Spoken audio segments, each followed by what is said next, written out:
Kali ini saya ingin membahas mengenai beberapa video yang ada di YouTube ya, tentang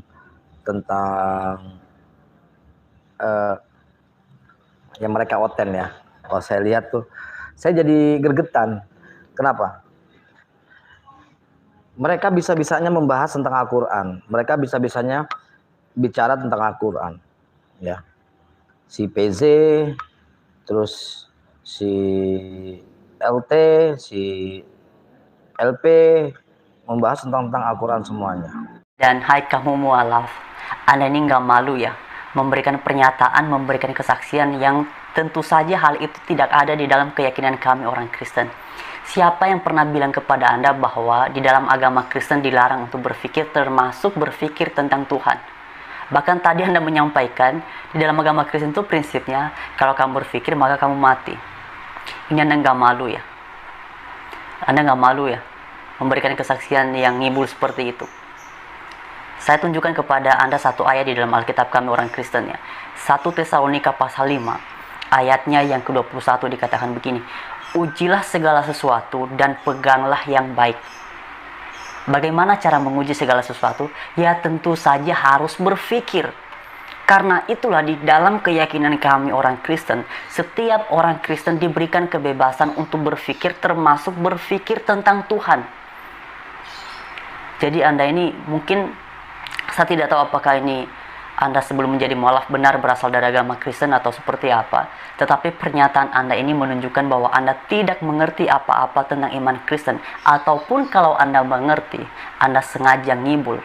Dan harusnya Anda malu ketika menyampaikan hal seperti ini. Hei mualaf, kalau benar di dalam keyakinanmu yang sekarang, sebagaimana yang Anda katakan tadi bahwa diberikan kebebasan kepada Anda termasuk dalam hal berpikir tentang Tuhan seabsurd-absurdnya, saya mau mengajak Anda berdiskusi tentang Tuhan Anda. Apakah Anda bersedia? Ya, siapa saja yang menonton ini silahkan share kepada beliau, saya akan menunggu. Mari kita uji apakah pernyataanmu itu benar ataukah hanya hasil karangan indahmu saja. Benarkah di dalam keyakinanmu Anda diberikan kebebasan untuk berpikir tentang Tuhan seabsurd-absurdnya sebagaimana yang engkau sampaikan tadi? Kalau itu benar, ya mari kita berbicara sekali-sekali tentang Tuhanmu. Karena akhir-akhir ini kan terlalu banyak orang yang topiknya itu berbicara tentang iman Kristen terus, iman Kristen terus. Mari kita berganti topik. Atau kalau tidak, saya mengajak Anda berdiskusi ataupun berdialog ataupun berdebat tentang iman Kristen tetapi juga tentang iman Anda. Tetapi sebelum saya panjang lebar menanggapi apa yang Anda sampaikan dalam bagian ini, beberapa 2 video atau 3 video sebelum ini, saya mengajukan satu pertanyaan dan Anda boleh menjawab ini. Mengapa Al-Quran Anda yang tersebar di beberapa negara itu tidak sama? Contohnya saja Al-Quran yang ada di Maroko dengan Al-Quran yang ada di Indonesia itu tidak sama. Saya sudah sertakan petunjuknya, Anda bisa melihat di YouTube videonya. Silakan Anda jawab. Nah, mengenai tadi Anda mengatakan bahwa kalau misalnya di dalam agama Kristen kita mengatakan bahwa kenapa bukan 4, kenapa hanya 3? Lalu Anda berkata bahwa nanti kita disebut kafir. Coba Anda ulangi pernyataan itu. Memang selama ini yang sering menggunakan istilah KAFIR itu siapa? Siapa itu? Apakah Anda tidak nonton TV? Atau tidak nonton YouTube? Atau tidak baca berita? Siapa yang sering mengatakan KAFIR? Siapa mualaf? Anda ini memang ya. Kenapa Anda tidak malu menyampaikan hal-hal yang tidak benar? Apalagi ini kan konteksnya Anda sedang berbicara tentang iman Anda dan juga tentang iman orang lain. Intinya konteksnya Anda sedang menyampaikan sesuatu dalam ruang atau dalam konteks hal-hal yang berkaitan tentang keagamaan. Ya harusnya asasnya adalah kejujuran, asasnya adalah kebenaran. Kalau Anda tidak tahu apa-apa tentang iman Kristen, ya sebaiknya Anda jangan bicara. Jangan bicara daripada Anda menyampaikan sesuatu yang pada dasarnya, pada akhirnya itu tidak benar. Tapi saya tertarik dengan pernyataan Anda bahwa di dalam keyakinan Anda diberikan kebebasan bahkan sampai bisa berpikir seabsurd-absurdnya tentang Tuhan. Benarkah? Saya menunggu jawaban Anda untuk hal itu. Benarkah? Saya mau tanya sekali lagi, saya penasaran sekali. Benarkah begitu mualaf? Kalau Anda menonton konten ini dan bagi teman-teman silakan share ini, saya minta bantu. supaya beliau ini bisa merespon, dan saya berharap bisa berdiskusi dengan beliau mengenai bisakah atau bolehkah membahas tentang Tuhannya. Bahkan tadi dia menggunakan istilah seabsurd-absurdnya berpikir tentang Tuhan. Di dalam keyakinan kami orang Kristen pun juga demikian. Setiap orang Kristen diberikan kebebasan untuk berpikir tentang Tuhan. Karena itu jelas-jelas di dalam 1 Tesalonika pasal 5 ini ayat 21, ujilah segala sesuatu dan peganglah yang baik. Kalau Anda mau menguji sesuatu, ya tentu saja Anda harus menggunakan pikiranmu. Anda harus berpikir. Istilah ujilah ini, kalau dalam istilah Yunaninya adalah dokimazo, yang juga bisa diterjemahkan atau bisa diartikan menyelidiki atau menguji kemurnian. Artinya, di dalam agama Kristen, kami diajar untuk tidak sekedar menerima sebuah pengajaran, tidak sekedar menerima sebuah doktrin, tetapi pada akhirnya itu harus diuji. Dan pengujian seperti ini tidak hanya berlaku dalam satu konteks saja, makanya digunakan istilah ujilah segala sesuatu dan peganglah yang baik. Ada nggak dalam kitab suci yang mengatakan bahwa bolehlah kamu berpikir sebebas-bebasnya? Ada nggak? Kalau dalam kitab suci kami ada 1 Tesalonika pasal 5 ayatnya yang ke-21. Dan sekali lagi ya, kalau Anda tidak mengerti apa-apa tentang iman Kristen, sebaiknya jangan bicara lah.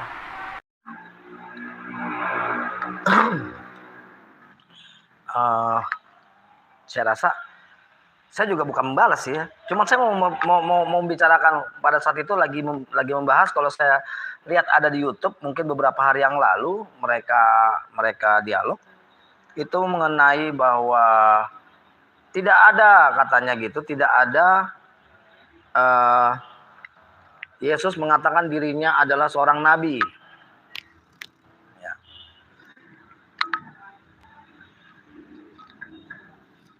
Ya. Tidak ada, katanya gitu loh, katanya. Dan saya buka di Matius 13 ayat 57. Ya.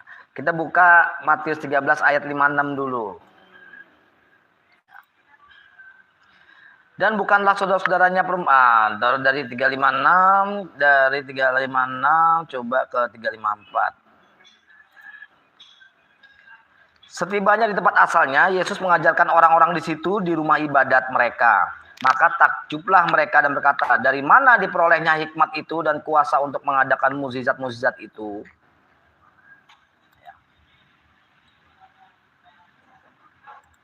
55. Bukankah ia ini anak tukang kayu? Bukankah ibunya bernama Maria dan saudara-saudaranya, Yakobus, Yusuf, Simon, dan Yudas? 13 ayat 56. Dan bukankah saudara-saudaranya perempuan semua ada bersama kita? Jadi dari mana diperolehnya semua itu? 57. Lalu mereka kecewa dan menolak dia. Maka Yesus berkata kepada mereka, seorang nabi dihormati di mana-mana kecuali di tempat asalnya sendiri dan di rumahnya. Apa yang maksud yang dikatakan oleh Yesus? Ya. Mereka menolak Yesus di situ pada saat dia memberikan ceramah ya kan?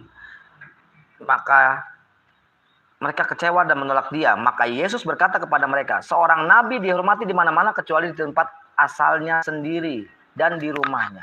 Kita lihat di Matius 13 ayat 54. Biar paham nih.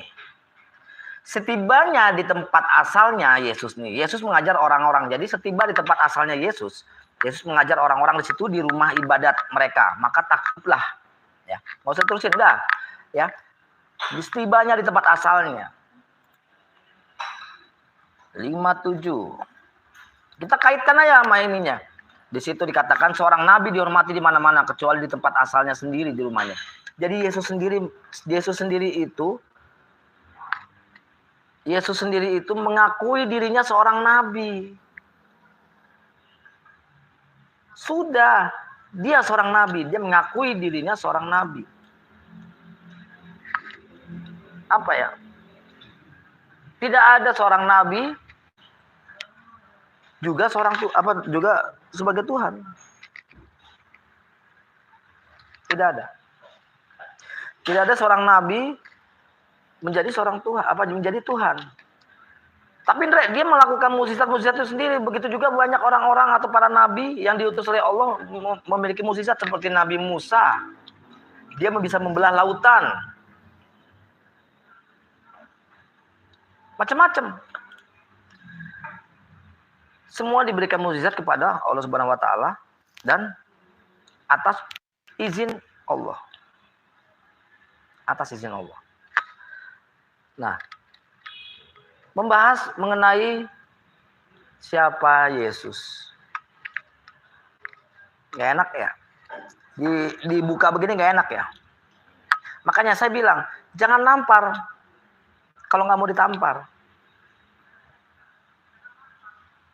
Ya.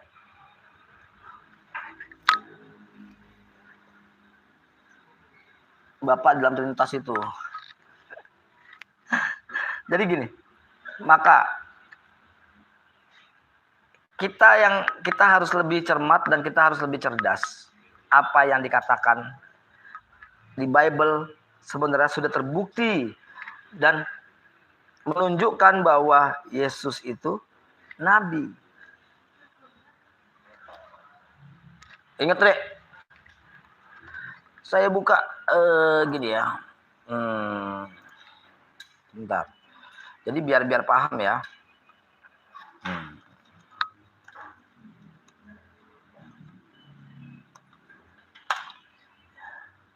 Itu di sebentar. Jadi saya mau buka ininya. Berdasarkan Matius 28 ayat 18 sampai dengan 20. Mereka selalu menekankan itu amanat agung. Amanat agung itu bahwa membuktikan bahwa Yesus itu Tuhan. Tidak bisa yang namanya lu menyangkal bahwa di situ katanya itu hanya orang Israel saja. Ya, kita lihat bahwa di sini ada sejarahnya bahwa ayat ini adalah ayat sisipan, ayat tambahan. Berdasarkan Matius 8 ayat 18 sampai dengan 20. Karena itu pergilah, jadikanlah semua bangsa muridku dan baptislah mereka dalam nama Bapa dan Anak Roh Kudus. Dan ajarilah mereka melakukan segala sesuatu yang telah kuperintahkan kepadamu. Dan ketahuilah aku menyertai kamu senantiasa sampai kepada akhir zaman. Gimana menurut Lundre? Kalau dari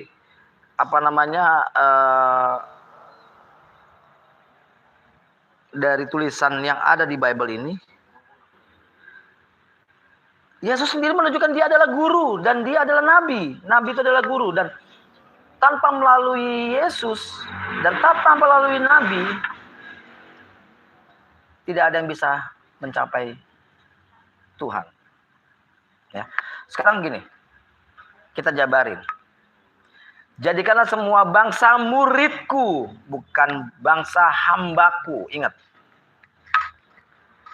murid dan hamba itu berbeda. Kita sebagai hamba Allah, kita sebagai orang yang dikaruniai oleh Allah, kita adalah hamba Allah. Kita menyembah Allah karena kita sebagai hamba Allah. Kita bukan murid Allah. Yesus ini menekankan muridku, bukan hambaku. Kenapa murid dan hamba sama? Kenapa diartikannya berbeda? Ya. Di Matius 13 ayat 57 pun bahwa Yesus sendiri mengakui dirinya adalah seorang nabi. Ya. Di Yohanes 5 ayat 30 pun bahwa Yesus mengatakan aku tidak bisa berbuat apa-apa pada diriku sendiri. Dan Yesus sendiri tidak mengetahui hari kiamat. Ya. Tidak mengetahui.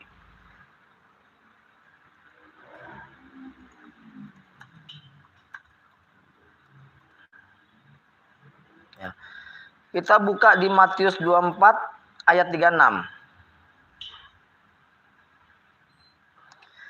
Matius 24 ayat 36. Tetapi tentang hari dan saat itu tidak seorang pun yang tahu. Malaikat-malaikat di surga tidak.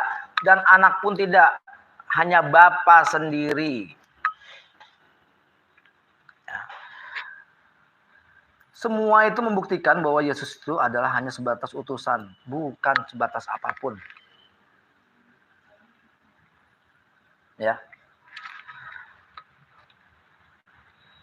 Anda tidak dulunya tidak pernah mengimani Al-Quran. Saya pernah mengimani Alkitab. Dan saya pernah membaca hal ini, tapi kok kesannya kayak ada perbedaan dari artikulasi atau sebenarnya tulisan Bible-nya A, kenapa kita artikannya B? Kenapa kita artikannya C? Kenapa artikannya D? Beda-beda. Ya. Ini kita simpel aja kok. Kita bermain secara logika, kita bermain secara nalar, yang apa yang dituliskan seperti di Bible itu sendiri. Di Matius 15 ayat 24, Yesus sendiri mengatakan, aku hanya diutus ya, bagi domba-domba yang hilang, bagi Bani Israel. Matius 15 ayat 24. Apa? Bang Dewa apa tuh? Apa? Oh saya ini Bang Dewa, kesini mampir dong Bang Dewa.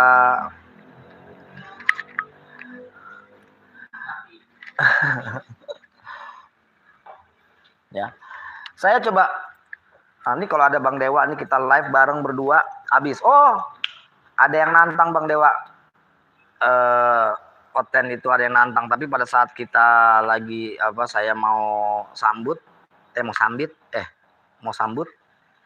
mau disambit. Gimana Jil? Mau disambit? Mau dikedik? Itu nggak berani. Ya, cuman ngebacot doang di komen segala macam. Katanya, ayo mana Dewa? Katanya. Nah, tunggu ya.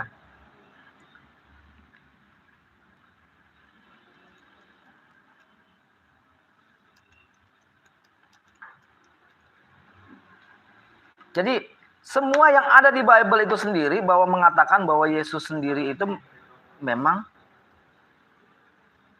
nabi. Orang-orang bilang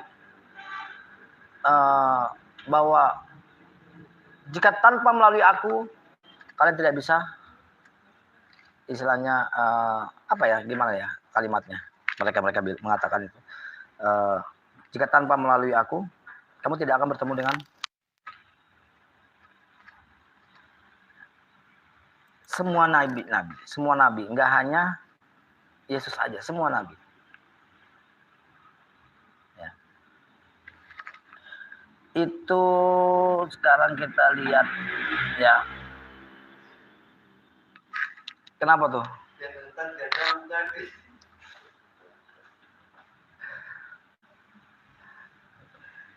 Kalau yang nonton janda, gue langsung gak ngomong sama Bang Dewa. Gue yang ngeladenin Bang Dewa. Hah? Ketutupan koper, jadi gak kelihatan.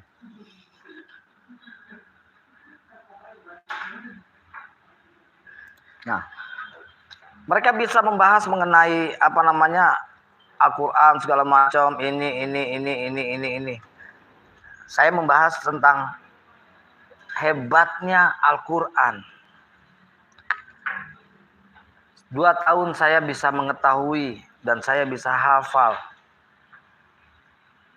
bahasa Arab. Andre, kenapa enggak Al-Quran itu ada terjemahannya? Dikit lagi maghrib ya.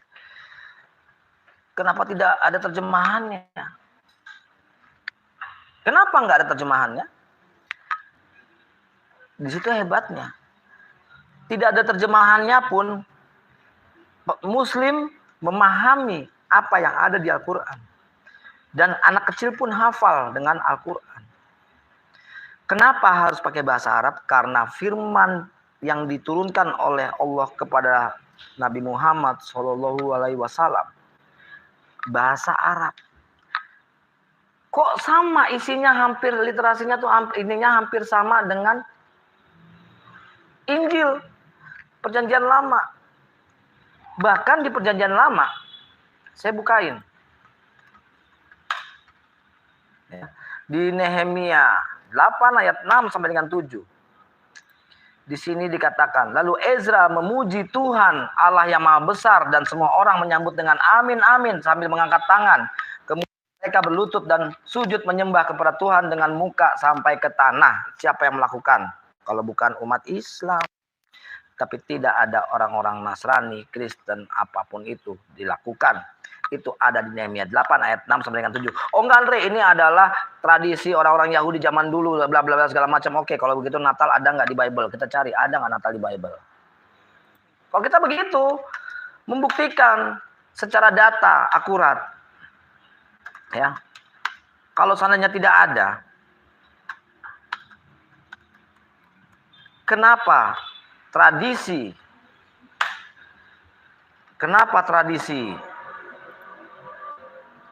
di apa namanya orang-orang bukan apa namanya yang bukan ada di Bible itu sendiri kok diikutin, tapi kenapa yang ada di Bible tidak diikutin? Lucu. Kalau saya bilang lucu, komputer gua hang, tunggu dulu. Ya, lucu. Tidak ada. Bahwa Yesus sendiri tidak pernah di Bible itu sendiri menyebutkan bahwa akulah Tuhan, sembahlah aku. Tidak ada sama sekali. Dan dia mengaku dirinya nabi, bukan Tuhan. Karena di semua nabi di tempat-tempat lain itu apa namanya lebih dihargai ketimbang di rumahnya sendiri atau di tempat asalnya sendiri. Ingat itu, ya. Jadi kalau seandainya mau ditampar, harus berani ditampar. Kalau seandainya mau ngebahas Al-Quran, harus berani Alkitabnya dibahas juga. Jadi hati-hati kalau bermain. Jangan terlalu membahas mengenai Bible itu sendiri. Al-Quran. Ya.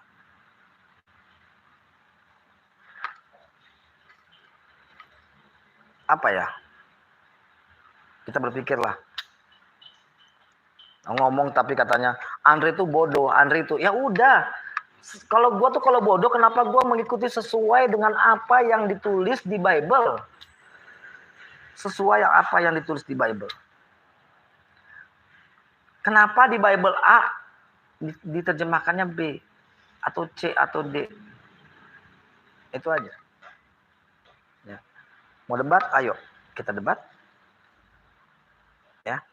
Tapi setiap kita debat, setiap saya debat, tidak pernah pertanyaan saya dijawab satu pun. Ada aja muter, bahkan nanya lagi bahwa Andre, firman-Nya Allah di mana Andre? Nabi Muhammad sunatnya di mana Andre? Nggak nyambung, nggak ada hubungannya sama ketuhanan. Ya, semoga nanti saya bisa live lagi. Mungkin nanti malam kita ada acara apa?